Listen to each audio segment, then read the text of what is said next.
il y a 2 mois. Cela Parapluie est parti de ce constat. On nous dit souvent, après la pluie, vient le beau temps. Mais en attendant, on ne nous dit pas, pendant la pluie, ce qui s'y trame. Alors que la fin est imminente, ce présent volume se veut immersif. Et pourtant, pas d'image, juste des mots, évocateurs de couleurs, de noirceur, de monde, de sentiments. En fait, des mots lumière qui font de l'obscurité sa fête.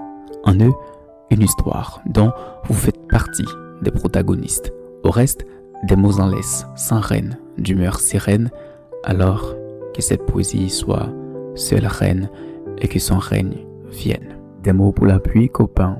T'as vu ça? Je n'en suis pas encore à la fin. Je me disais comment finir sans dire la pluie qui nous sépare de l'essentiel, la pluie privative, celle qui aggrave encore et encore notre statut d'éloigné, de lointain, d'ultramarin, du sous-marin. Nous, les oubliés. Nous, les mis de côté. T'as vu ça? Je prends mon temps maintenant. Fini le temps d'écrier. Même si ça fait pas longtemps, mais comme Frantz Fanon, le cri est sorti de ma vie. Ouais, sorti. Donc, des mots pour la pluie. J'extirpe de leur supplice mes mots, fini les mots qui aboient. Mais je tire mes mots des carquois. Je fais pas des mots mais en 2 mots. J'aimerais toucher en plein cœur la pluie qui nous prive de l'hôpital, ce seul centre spécialisé qui s'ancre au littoral. Et encore, au pire des cas, on envoie un convoi dans l'Hexagone ou chez nos confrères et consoeurs d'outre-mer pour nous filer la dose de survie en mettant en attendant sur pause leur lot de manifs contre la vie chère. Alors, des mots pour cette pluie aux effluves amers, celle qui tambourine les dos ondulés de la mer, ces pluies fleuves qui n'empruntent d'autre trajectoire que l'iris de nos mers pour fleurir ou pour jaillir, en tout le cas, qui n'a de cesse de nous donner des corps à recueillir, des morts à ensevelir, des âmes à s'en souvenir. Je me disais, tu sais, comment mettre un point final quand il me reste à parler de la pluie qui met en péril la route fluviale, celle qui multiplie par 10, par 20, par 30, par 1000 les risques d'aquaplaning sur les routes nationales. Ces routes nationales au bitume fouillé, aux lampadaires qui prennent l'air beaucoup plus qu'elles nous donnent lumière.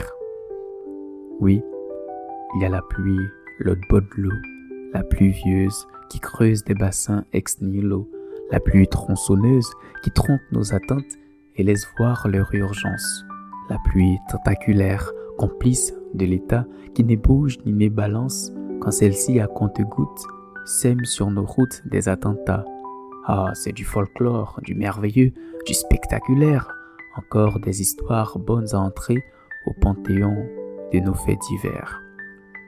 Mais pour nous, en vrai, il n'y a pas de conte de fées, pas d'ogre. À l'école de la République, on s'y rend en pirogue. Et quand il pleut, sans aménagement, on est à la maison, on se crée une ambiance confinement. Sur notre carnet, on cherchera pas très loin les motifs d'absence. Et si le directeur râle et nous prend à contresens, on lui dira « Nous, gosses du fleuve, notre problème n'est pas celui de l'éducation nationale. Nous, gosses du fleuve, notre problème est de venir en canoë, tenter la mort en prenant tous les mauvais virages, défiant tous les mauvais présages, pour venir apprendre comment faire un beau paysage. » Venir à l'école avec les cahiers trempés, les tripes coupées, les yeux de nos mères rivés aux rives d'horizon pour scruter notre retour incertain, à y penser, ça vaut vraiment pas le voyage.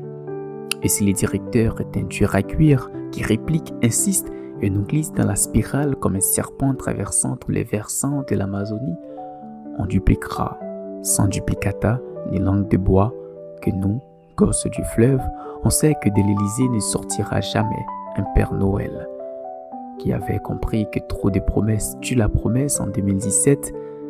Et alors vient un homme lucide, mais depuis les niveaux de vie, les ponts-levis, les homicides nagent en pleine tempête de sang, comme fait sa veille mortuaire, l'évolution statuaire.